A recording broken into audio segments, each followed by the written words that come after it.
ओम शांति। कोई बार बार बिना कारण के अपमान और निंदा करे तो क्या करें? ऐसा कई लोगों के साथ होता है। कितने लोगों ने बताया है कि कोई बिना दोष या बिना अपराध के ही अगर सार्वजनिक एवं व्यक्तिगत तौर पर जीवन में किसी का अपमान करता है, तो अपमानित जो हमारा करता है, अपमानित व्यक्ति को कैसा व्यवहार करना चाहिए, उसके साथ क्या करना चाहिए। और कई लोगों ने तो यहाँ तक भी बताया है कि भाई किसी ने अगर एक बार अपमान कर दिया, चलो वो एक अलग बात होती है, किसी ने कुछ भी बोल दिया वो एक अलग चीज़ होती है। और फिर व्यक्ति का ये भी होता है कि भाई एकांत में अलग से कोई बोल दे, अपमानित कर दे कुछ है तो वो एक अलग चीज़ होती है। लेकिन सार्वजनिक रूप से अगर सभी के बीच में अगर अपमानित करता है, सबके बीच में अपमान करता है, कोई गलती नहीं है, कोई कारण नहीं है, तो उसके बाद फिर क्या करना चाहिए, कब तक हम सहन करें, क्या करना चाहिए, क्या नहीं करना चाहिए? तो देखिए, अगर कोई आध्यात्मिक व्यक्ति का अपमान करता है, कोई व्यक्ति आध्यात्मिक है, आध्यात्मिक से जुड़ा हुआ है, वो परमात्मा के ज्ञान में चलते हैं या आध्यात्मिक से जुड़े हुए हैं, ईश्वर के मार्ग में चलते हैं, भगवान का ध्यान करते हैं, तो उस व्यक्ति को सहज तरीके से उन बातों को सह लेना चाहिए, उनको सहन कर लेना चाहिए और भगवान से यही प्रार्थना करनी चाहिए कि इसकी बुद्धि शुद्ध हो जाए। हे भगवान, हे प्रभु परमात्मा, इसको सद्बुद्धि दें कि इसने जैसा मेरा अपना अपमान किया है, मुझे अपमानित किया है, बिना कारण के ही ऐसा ये किसी और के साथ ना करे। नहीं, मेरे अंदर तो वो पावर है, भगवान ने मुझे तो वो शक्ति दी है कि मैं इस अपमान को सहन कर सकती हूँ, मैं इस अपमान को सहन कर सकता हूँ। इसकी जो निंदा इसने की है उसको मैं सहन कर सकती हूँ, लेकिन ये किसी और की ऐसी निंदा ना करे, ऐसी गलानी ना करे। हे परमात्मा, इसको ऐसी सद्बुद्धि दे। और दूसरी चीज़ कि अगर कोई अपमान कर रहा है, आपकी कोई निंदा कर रहा है, तो सबसे पहली बात आप ये मान लीजिए कि कुछ भी ऐसे बिना कारण के नहीं होता है। आपसे कोई एक शब्द भी बोल रहा है, अपमान भरे अशब्द बोल रहा है, आपकी निंदा कर रहे हैं लोग, सार्वजनिक रूप से आपकी निंदा कर रहे हैं, तो कोई भी व्यक्ति ऐसे ही नहीं कर रहा है, उसके पीछे कोई ना कोई कारण ज़रूर बना हुआ होगा। आपने कभी उस व्यक्ति का ऐसे ही सार्वजनिक रूप से अपमान किया था, इस बात को आप बिल्कुल निश्चित मान लीजिए।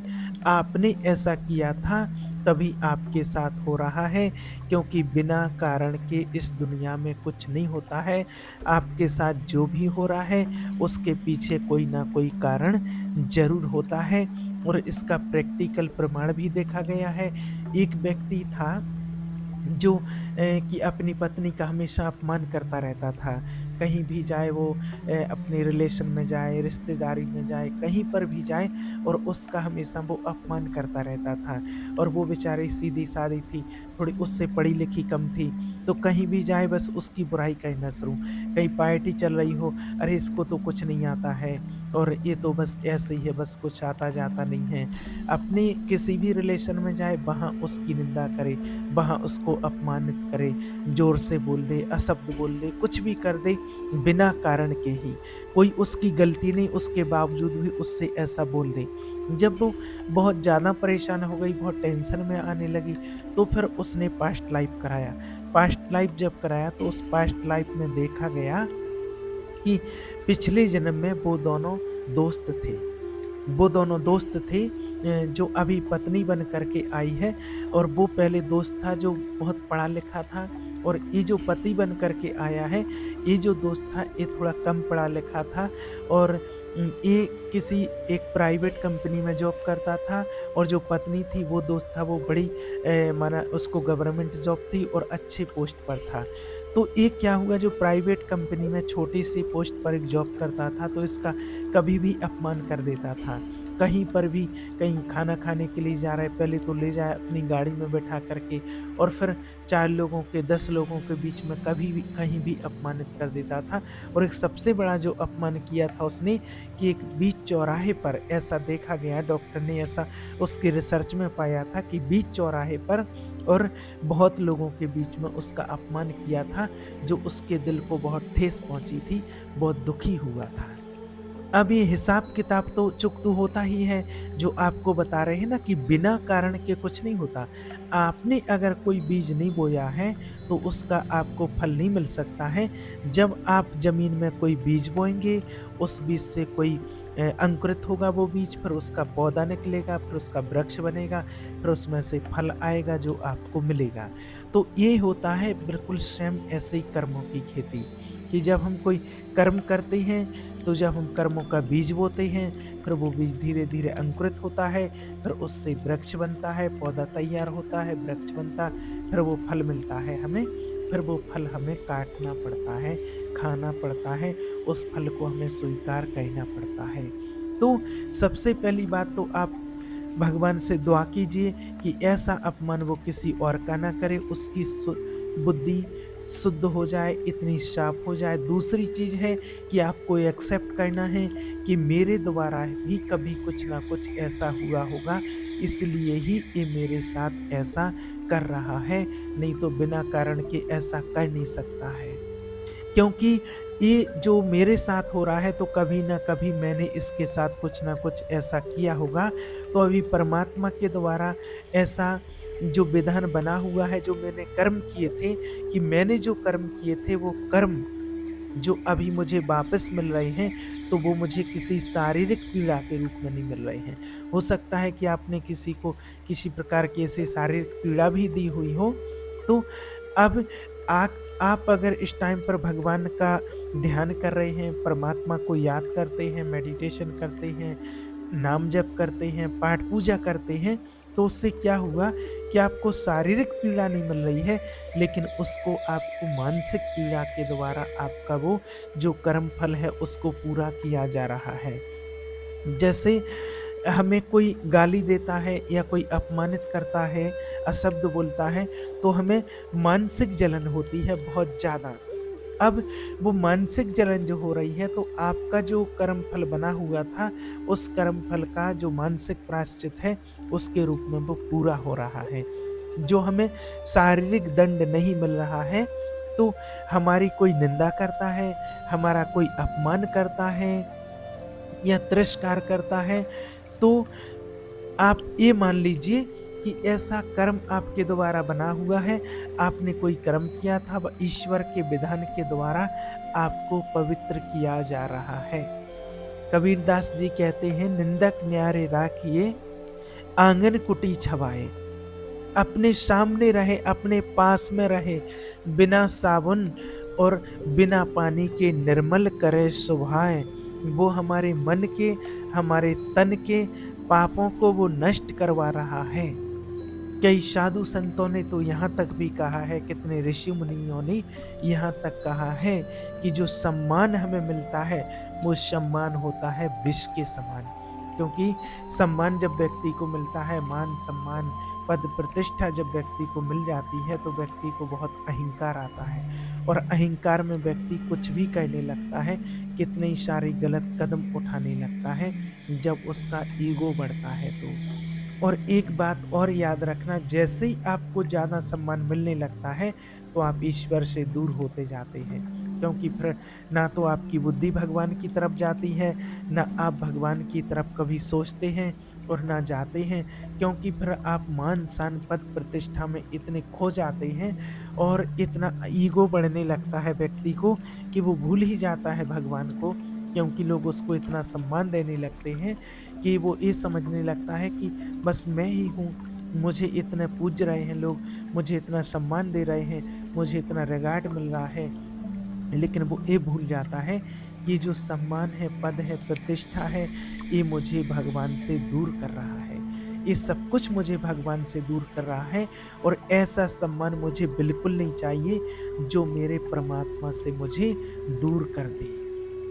युधिष्ठिर जी क्या कह रहे हैं श्री कृष्ण जी से, जब महाभारत का युद्ध पूरा हो जाता है और जब भगवान श्री कृष्ण जी लौटने लगते हैं द्वारका के लिए, तो युधिष्ठिर जी क्या कह रहे हैं, ऐसा राजपाट मुझे नहीं चाहिए, ऐसा सिंहासन मुझे नहीं चाहिए जो आपसे दूर कर दे। सुख में आप दूर हो रहे हैं, तो ऐसा सुख मुझे नहीं चाहिए, ऐसा सुख हमें नहीं चाहिए। हमें तो वो ही दुःख रहे जिसमें आप हमारे साथ रहें। क्योंकि जब दुःख था तब तो आप हमारे साथ में थे, और जब अभी सुख के दिन आए हैं, सुख मिल रहा है, तो आप हमसे दूर जा रहे हैं। तो हमें ऐसा सुख नहीं चाहिए प्रभु जिसमें आप दूर हो जाएँ। हमें सुख नहीं, हमें आप चाहिए।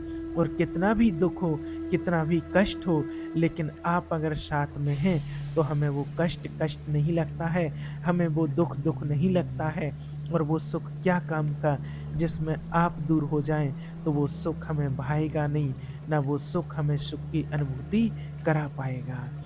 इसलिए आप याद रखना कि जब आप अपमानित होते हैं, जब कोई अपमान करता है आपका, जब कोई आपकी निंदा करता है, तो आपको भगवान की याद आती है, और आप कहते भी हैं कि हे भगवान, मैंने ऐसा क्या गलती किया है, मैंने ऐसा क्या पाप किया है कि व्यक्ति बिना वजह के ही मुझे अपमानित कर रहा है। इसलिए कितने ही ऋषि मुनियों ने इसीलिए कहा है कि जो पुण्य होता है हमारा, वो हमारी सम्मान पुण्यों को नष्ट कर देता है। जितना सम्मान मिलता जाता है उतना व्यक्ति को और ईगो बढ़ता जाता है। तो ऋषि मुनि कहते हैं, संत महात्मा कहते हैं कि ये तो हमारे पुण्यों को नष्ट कर देता है, ऐसा सम्मान हमें नहीं चाहिए। और अपमान जो होता है वो तो अमृत के समान हमें लगता है, जो हमें हमारी कमियों को बार बार याद दिलाता है, और हम उन कमियों को फिर निकालते हैं, उन कमियों को बाहर कर देते हैं। इसलिए आप याद रखना कि जो आध्यात्मिक के रास्ते पर चलते हैं, अपमान तो उनका भी होता है, और जो आध्यात्मिक के रास्ते पर चलते हैं, उनको हमेशा सहन करना चाहिए, सहना चाहिए।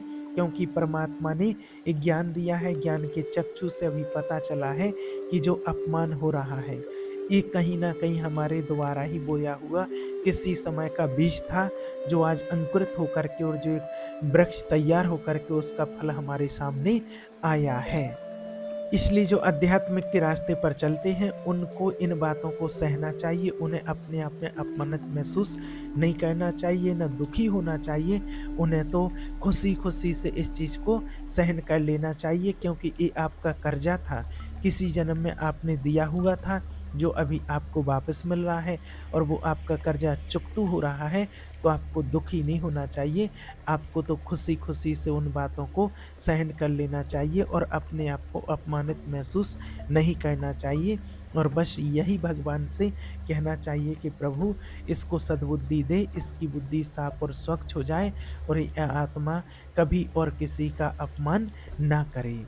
और जो सांसारिक व्यक्ति होता है, जो एकदम सांसारिक है, वो तो सहेगा ही नहीं, और वो तो प्रश्न ही नहीं करेगा इस प्रकार का कि हम सहें या ना सहें, निंदा जो हमारी कर रहा है। वो तो जैसा व्यक्ति होता है उसके साथ वैसा ही व्यवहार करता है, क्योंकि दुष्ट प्रवृत्ति के लोग होते हैं तो वो दुष्ट प्रवृत्ति का ही व्यवहार करेंगे। कोई उसका अपमान करेगा तो वो सामने वाले का अपमान करेगा, दोनों की आपस में बनेगी लड़ाई झगड़ा, कुछ भी हो सकता है। लेकिन आध्यात्मिक जो व्यक्ति होता है, जो आध्यात्मिक के रास्ते पर चलते हैं, वो इस प्रकार से कोई ऐसा कदम नहीं उठाते हैं कि जैसा वो कर रहे हैं ऐसा ही हम करने लग जाएं। अध्यात्म के रास्ते पर चलने वाला व्यक्ति ऐसा कभी नहीं करते हैं। जो आपका अपमान करते हैं, जो आपकी निंदा करते हैं, जो आपकी बुराई करते हैं, उनको भी सह करके उसका मंगल मनावे।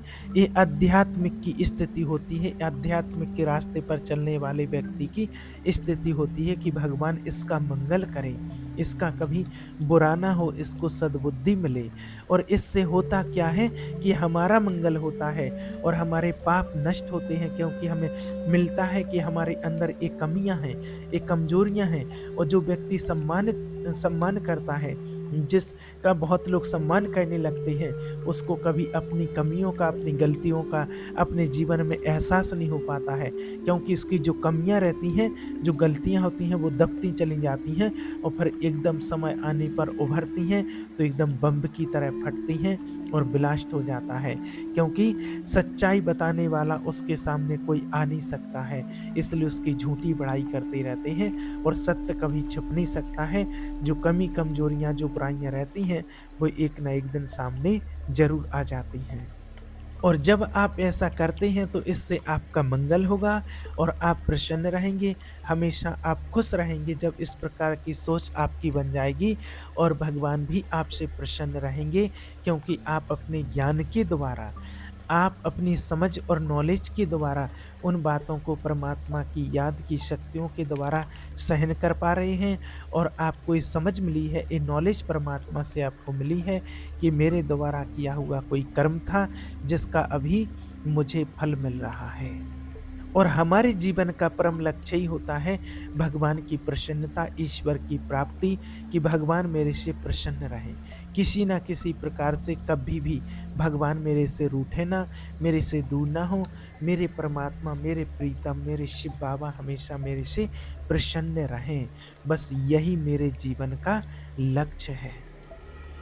इसमें किसी भी प्रकार का कोई संशय अपने मन में नहीं लाना है। इस बात को आपको बहुत अच्छे से समझना है, तो आपके जीवन में, आपकी लाइफ में कभी कोई प्रॉब्लम नहीं होगी और ना आप कभी किसी की बातों से परेशान रहेंगे। ठीक है? ओम शांति।